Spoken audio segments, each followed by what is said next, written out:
The Best Girls Academy. The Best Girls Academy. The Best Girls Academy. The Best Girls Academy. The Best Girls Academy. The Best Girls Academy. প্রত্যন্ত গ্রাম্য এলাকায় মহিলাদের শিক্ষা সম্প্রসারণের জন্য গড়ে উঠেছে দ্য বেস্ট গার্লস একাডেমি।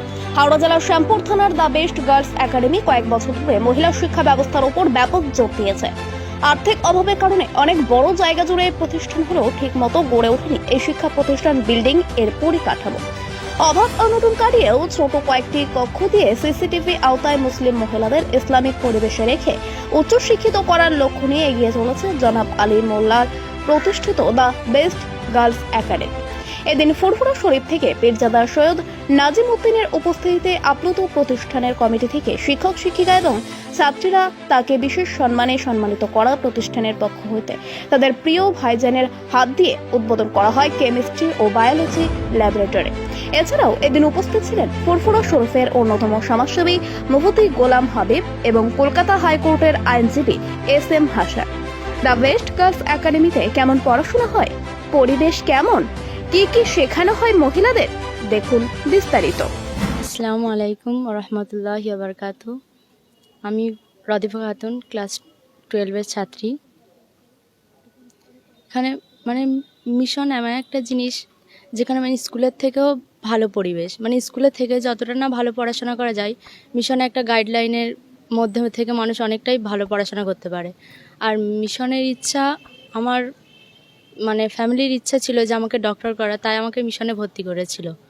আসসালামু আলাইকুম। আমি দ্য বেস্ট গার্লস একাডেমি দ্বাদশ শ্রেণীর ছাত্রী মহাবিনা মল্লিক। তো পড়াশোনার দিকটা সব দিক দিয়ে সব থেকে বেশি উন্নত। আমরা এখানে সবসময় সব থেকে বেস্ট টিচারগুলো পেয়েছি এবং এখানে অন্যান্য দিকে প্রবলেম থাকলেও সবসময় পড়াশোনার দিকটা সবসময় আমরা এগিয়ে থাকি এবং এখানে যেগুলো দুর্বল ছাত্রী এবং যারা স্ট্রং সবাইকেই ভালোভাবে দেখা হয়, একই চোখে সবাইকে ইকুয়ালভাবে দেখা হয়। এখানে পড়াশোনা খুবই ভালো হয়, এখানে গাইডলাইনও খুব ভালো, আর এখানকার টিচাররা খুব হার্ডওয়ার্ক করে স্টুডেন্টদের জন্য।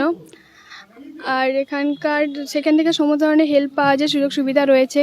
এখানে সব ধরনের স্টুডেন্টরাই সুযোগ সুবিধা পায় সমানভাবে। 2 বছর ধরে পড়াশোনা করছি, আল্লাহর মতে এখানে পড়াশোনা খুবই উন্নত মানের। হোস্টেল হয়তো অতটাও ভালোভাবে প্রতিষ্ঠিত হতে পারেনি, কিন্তু এখানে এডুকেশন অনেকই ভালো। অনেক ভালো বলতে একটা নর্মাল একটা মেয়েকে যতদূর নিয়ে যাওয়া যায়, তার ড্রিম পর্যন্ত যতদূর এগিয়ে নিয়ে যায়, ততদূর আমাদের চেয়ারম্যান স্যার আলহাজ জানুয়ারিওয়াল্লাহ ততদূর সাহায্য করে আমাদের। This is the institution where I am studying from class 10th, and while studying here, I have given my MP and I have scored a good result in my Madhyamik. So my parents have suggested that I should stay here and complete my higher secondary education, because here I get all that facilities along with Western education. Here we are provided Islamic education, and we can stay here perfectly, and we don't face any problem here in the case of education. If we have any doubt or anything else, we consult to our teacher, or if they can't help us, we direct go to our honorable chairman Sir Alhaj Janab Ali Mullah, who Muslim girls are not educated that much and they are not provided that much of priority from their parents. But here the guardians who have sent us, they have very much higher dreams that their girl will something do in their future. খুবই ভালো লেগেছে যে একটা উলবেরিয়া এরকম একটা গ্রামীণ যে গ্রামে এখানকার আশপাশে চাষবাসের বেশি, সব মানুষ চাষিবুষি এরিয়া। তো এখানে আমার জানাব ভাই জানার মাথার ঘাম পায়ে ফেলে বহুত মেহনত করে কষ্ট করে এই প্রতিষ্ঠানটা এগিয়েছেন। তো ভাই আমার বাড়ি এসেছিলেন, আমাকে বারবার করে অনুরোধ করেছেন যে আসার জন্যে। তো আল্লাহ পাকের রহমত আমি এসেছি। আমি নিজেকে অনেক ধন্য মনে করি যে আজকে এরকম জায়গায় ভাই যেইভাবে শিক্ষা দিচ্ছে বা যেভাবে মহিলাদের ঘরে পড়াশোনার একটা তাদের কাছে একটা সুন্দর একটা প্রচনা বা সুন্দর একটা জায়গা তৈরি করে দিচ্ছে, তো আমি এতে খুব খুশি। এবং আমাদের দরকার, শুধু আমি বলে নাই, সমাজে যারা শিক্ষার জন্যে, যারা শিক্ষার আলোকে বিস্তারিত করার জন্যে যারা সামনের দিকে এগিয়ে আছেন, তাদের প্রয়োজন দরকার যে এরকম একটা জায়গায় বা যেখানে অর্থনৈতিক দিক দিয়ে খুবই অভাব, আজকে এই প্রতিষ্ঠান এখান থেকে যদি মহিলারা ভালো ডাক্তার বেরোয়, ভালো ইঞ্জিনিয়ার, ভালো আইপিএস অফিসার যদি এখান থেকে বেরোয়, এটা একটা আমাদের জন্য গর্ব যে আমি যতটুকুন পারবো এই একাডেমিতে আমি সব রকম সহযোগিতাতে থাকব।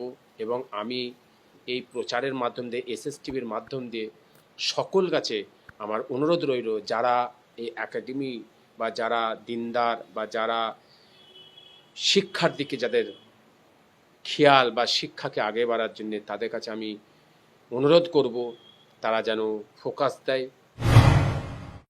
একাডেমি এমন একটা একাডেমি যেটা প্রত্যন্ত অঞ্চলে হলেও এটা একটা আবাসিক এবং অভিজ্ঞ শিক্ষক মণ্ডলীর দ্বারা পরিচালিত একটা শিক্ষা প্রতিষ্ঠান।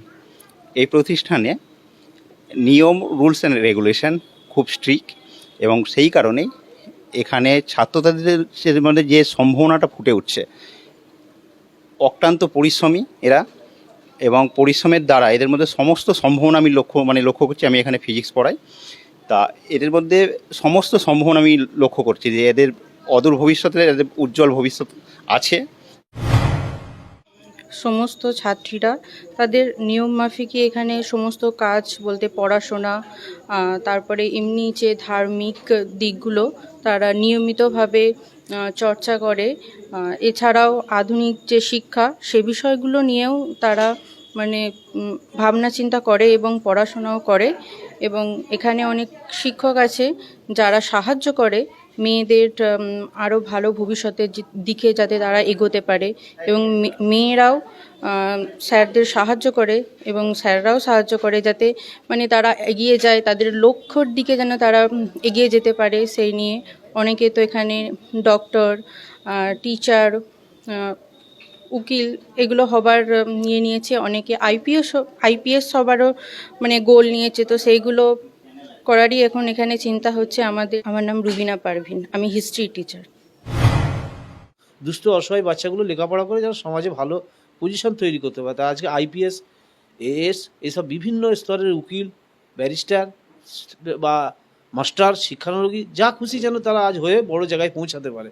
জনাব সাহেবের সঙ্গে যখন আমার পরিচয় হয়, জনাব আলী মোল্লা এই প্রতিষ্ঠানের চেয়ারম্যান, তখনই উনি আমাকে বলেছিলেন এই পিছিয়ে পড়া বাঙালি মুসলিমদের যারা লেখাপড়া একদম জানে না, পিছিয়ে পড়ে আছে, সমাজের বিভিন্ন স্তর থেকে তাদেরকে তুলে নিয়ে এসে লেখাপড়া শেখানোর জন্য আমি একটা প্রতিষ্ঠান করতে চলেছি। আর আপনি যতটা পারবেন আমাকে সাহায্য করবেন, চেষ্টা করবেন। আমি ওনাকে কথাও দিয়েছিলাম সেই সময় যে এই প্রতিষ্ঠান আপনি শুরু করুন, চালু করুন। এর আগে আমি যখন উদ্বোধনের সময় এসেছিলাম 2 বছর আগে, তখন আর এখন সঙ্গে বিস্তর ফারাক দেখতে পাচ্ছি। উনি অনেক পরিবর্তন এনেছেন, এবং পাশে মেয়েদের যে হোস্টেল আছে সেটাও আমি দেখে এসেছি, সেটাও অনেক পরিবর্তন হয়েছে। একদম গ্রামের পিছিয়ে পড়া বাবা মাহীন ছেলে মেয়ে যারা লেখাপড়া শিখে তারা ভবিষ্যতের জন্যে, যারা ডাক্তার, ইঞ্জিনিয়ার, প্রফেসর এবং ব্যারিস্টার হতে চায়, তাদের স্বপ্ন সফল করার জন্য জনাব সাহেব আপনারা অক্লান্তভাবে চেষ্টা করে যাচ্ছেন। আমি চেষ্টা করব তাকে সর্বোচ্চভাবে সব দিক থেকে সাহায্য করা, যাতে ইনশাআল্লাহ এই প্রতিষ্ঠান থেকে অনেক দূরে এগিয়ে নিয়ে যেতে পারেন, এবং মেয়েরা এখান থেকে লেখাপড়া শিখে যেন সমাজে প্রতিষ্ঠিত হতে পারে, তারা যেন বড় রাষ্ট্রদূতের দায়িত্ব নিতে পারে, প্রফেসর হতে পারে, ডাক্তার হতে পারে, এই কামনা করি আল্লাহর কাছে। আমি সৈয়দ মাহবুব হাসান, আমি আইনজীবী, কলকাতা হাইকোর্ট। পীরজাদা আলহাজ সৈয়দ মোহাম্মদ নাজমুদ্দিন হোসাইন সাহেব উপস্থিত আছেন। তার যদি নেক দোয়া এবং তার পূর্বপুরুষদের নেক দোয়া, তাদের প্রচেষ্টা থাকে, ইনশাল্লাহ এই প্রতিষ্ঠানটা একটা ভালোভাবে গড়ে উঠবে, ভালো পশ্চিমবাংলায় একটা ভালো রূপ নেবে। এবং আগামী দিনে আমার লক্ষ্য রয়েছে যে এই প্রতিষ্ঠান থেকে যারা উচ্চ মাধ্যমিক পাস করবে তাদের নিট কোচিংয়ের ব্যাপার, প্যারামেডিক্যাল কোচিংয়ের ব্যাপার, যাতে করে মেয়েরা স্বাস্থ্য বিভাগে অন্তত কাজকাম করতে পারে, এবং একটা দিনদার ডাক্তার, দিনদার অধ্যাপিকা, দিনদার লয়ার, দিনদারভাবে তারা যেন শিক্ষার সাথে সাথে, আধুনিক শিক্ষার সাথে সাথে দিনদার হিসাবে গড়ে ওঠে। এবং ভবিষ্যতে এ স্বপ্নও আছে, আল্লাহ জানেন, আল্লাহ যদি হায়াতে রাখে, সকলের সহযোগিতা থাকে, হয়তো পূর্ণ হতে পারে। যে আজকে আমাদের এটার মুসলিম সমাজে অভাব রয়েছে যে is, IPS, union public service commission বা স্টেট পাবলিক সার্ভিস কমিশন বা ভালো লয়ার হতে গেলে এখন তাকে এন্ট্রান্স পরীক্ষা দিতে হয়, বা জুডিশিয়াল বিভাগে একটা দিনদার জাজ, এইসব হওয়ার জন্য যে কোচিংগুলো রয়েছে সেই কোচিং সেন্টার আগামী দিনে যদি আমরা করতে পারি তাহলে দেখা যাবে এই কমিউনিটিকে একটা ভালো জায়গায় পৌঁছে দেওয়া যাবে, কারণ এই কমিউনিটি উন্নয়নের ক্ষেত্রে মহিলাদের ভূমিকা অনেক বেশি, এবং মহিলারাই হচ্ছে, নারীরা হচ্ছে ফার্স্ট টিচার এবং বেস্ট টিচার একটা শিশুর জন্য। সেই কারণেই মনে করেছি যে ওই মাদেরকে যদি একটা আদর্শ মা হিসাবে গড়ে তোলা যায়, শিক্ষিতা মা হিসাবে গড়ে তোলা যায়, আগামী প্রজন্ম কিন্তু তাহলে সেইভাবে তারা একটা সুনাগরিক হবে এবং আগামী প্রজন্ম একটা শিক্ষিত হয়ে মুসলিম কমিউনিটিকে আরও তারা দুর্বার গতিতে সামনের দিকে আগিয়ে নিয়ে যেতে পারবে। কোরআন এবং সুন্নাহর আলোকে আধুনিক শিক্ষা ব্যবস্থাকে অবলম্বন করে তারা কিন্তু একটা খুব উপযুক্ত জায়গাতে পৌঁছাতে পারবে। দি বেস্ট গার্লস একাডেমি, বেলাড়ি মোল্লামোড় 58 গেটের সন্নিকটে, হাওড়া জেলা, Uluberia sub division. The guardians who are thinking about their girls for their education, for their better future in life, so I should suggest the parents, the guardians, that they can contact our chairman sir for their girls to admit here, because the admission will be going on from the next year.